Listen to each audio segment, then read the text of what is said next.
আপনি প্রথমে তাদেরকে এই রাজাকার ট্যাগ দেয়াটা এটা কেউই ভালোভাবে মেনে নেয় নাই। তাদেরকে তুচ্ছ তাচ্ছিল্য করা, বারে বারে বলছে একটা করছে আরেকটা। মামলার যে এজাহার, আব্বু সাইদ যখন মারা গেল সেখানেও এখানে একটা মানুষের সাথে একটা বড় রকমের ফাজলামো। প্রাইভেট বিশ্ববিদ্যালয়ের ওরা আমরা যেটাকে বলি ভ্রাতৃত্বের একটা সহমর্মিতায় তারা কিন্তু এগিয়ে এসেছিল একই স্পিরিটে। একটা হচ্ছে আপনি যেটা বললেন 9 দফা থেকে 1 দফা হঠাৎ করে হয় নাই, খুব দ্রুতই ঘটনাটা ঘটেছে। কিন্তু এই দ্রুত ঘটনাগুলোর ভেতরে কিন্তু মোড়গুলা হয়েছে খুব তীব্র। আপনি প্রথমে তাদেরকে এই রাজাকার ট্যাগ দেয়াটা এটা কেউই ভালোভাবে মেনে নেয় নাই, এবং তাদের ওপর যে 15 তারিখ রাতে যে শুধুমাত্র তো আপনি পুলিশ বাহিনী ব্যবহার করেন নাই তারা, তাই না, রাষ্ট্রের প্রতিটা যন্ত্রকে তারা ব্যবহার করেছে দমানোর জন্য। সবচেয়ে জঘন্য যে ব্যাপারটা হয়েছে, তারা তাদের যে সর্বকালের যে পেটোয়া বাহিনী ছাত্রলীগের কর্মীদেরকে নিয়ে এবং প্রকাশ্য দিবালোকে তারা বলেছেন যে তারাই যথেষ্ট। তার মানে আপনি তাদেরকে উচকে দিলেন, এবং এই যে হলে তাদেরকে বেধড়ক মারামারি করার, এটা তো আর আগের যুগ না যে আপনি ধরে নেন প্রিন্ট মিডিয়াকে আপনি বললেন যেতে পারবে না, আটকে দিলেন তাদের। আপনারাও তো কখনো সংবাদটা প্রচার নিজের মতো করে স্বাধীন মতো করে করতে পারেন নাই। তো কিন্তু এখন মানুষের হাতে হাতে মোবাইল ফোন, সোশ্যাল মিডিয়ার পাওয়ারটা তো অনেক পাওয়ারফুল, রাইট? সো এটা তো চলে এসছে।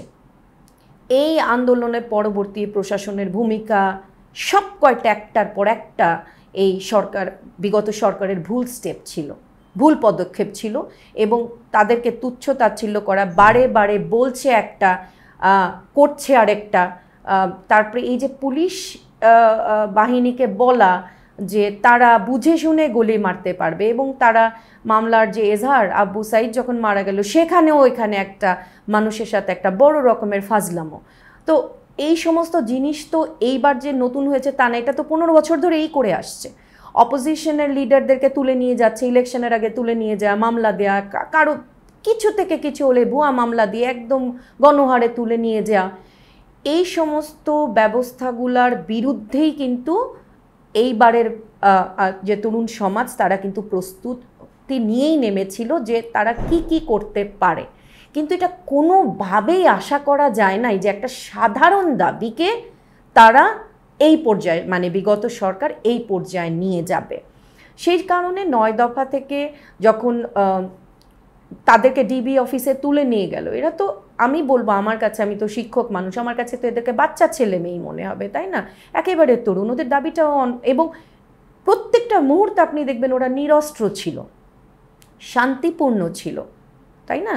তো আপনি যখন ডিবি অফিসে তুলে নিয়ে যান, ডিবি অফিসে আপনি যতই বলেন ওখানে নিয়ে তো কাউকে সৌহার্দ্যপূর্ণ আচরণ করা হয় না।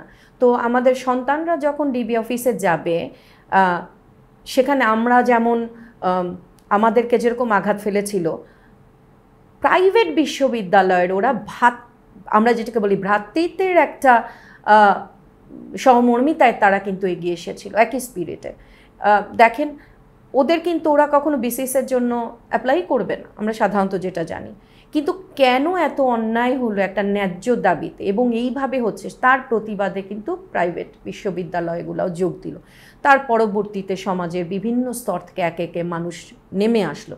তারপরেও যখন এই সরকারের এবং ওদের ক্ষমতাধর সব মানুষরা যে সমস্ত উদ্ধত্যপূর্ণ কথাবার্তা বলল, এবং ছাত্রছাত্রীদেরকে ড্রাগ অ্যাডিক্ট পর্যন্ত বলল 5 সেকেন্ডেও গুলি চালালে হবে না, এবং হাসতে হাসতে বডি এখানে তুলে ফেলছে ওখানে তুলে ফেলছে। ইয়ামিনের একটা তাদের পেটোয়া সব গাড়ির ওপর থেকে, সাজোয়া যে গাড়িগুলো আছে সেখান থেকে তাদের নিথর দেহটা ফেলে দিল, ছেলেটা তখনও কিন্তু বেঁচে ছিল। এই সমস্ত ব্যাপারগুলা কিন্তু ওই আপনার 9 দফা থেকে 1 দফায় হয়তোবা খুব দ্রুত, কিন্তু ভেতরের ঘটনাগুলো খুবই মর্মান্তিক, ন্যাক্কারজনক।